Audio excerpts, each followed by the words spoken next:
తీసుకొని పోయి మరి దీన్ని ఒక మంచి ఆహ్లాదకరమైన ఒక మోడల్ చెరువుగా, సో ఇది ఒక మోడల్ చెరువుగా మనము డెవలప్ చేసినట్టయితే దీన్ని యూజ్ చేసుకొని మనం వేరే చెరువులు కూడా మెదక్ కాన్స్టిట్యున్సీలో కానివ్వండి, లేకపోతే మన జిల్లా వ్యాప్తంగా కానివ్వండి, వేరే దగ్గర కూడా చేసే ఛాన్స్ ఉంటుంది.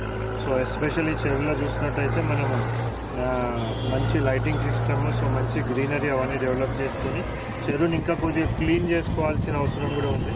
సో దానికి సంబంధించి ఎస్టీపీ ప్రపోజల్స్ కూడా రెడీ చేయమని చెప్పడం జరిగింది. సో ఏ విధమైన డ్రైనేజ్ అవన్నీ ఇందులో కలిసినా కానీ అవన్నీ కూడా క్లీన్ చేసి ప్యూరిఫై చేసి ప్రాపర్ ప్యూర్ వాటరే మనకి ఇందులో వచ్చే విధంగా అవి ఎన్షూర్ చేసుకోవడం.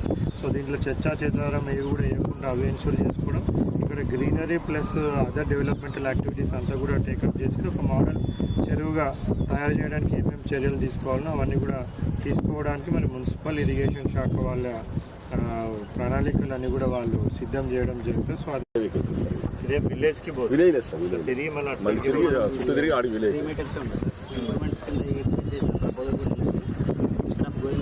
బైపాస్.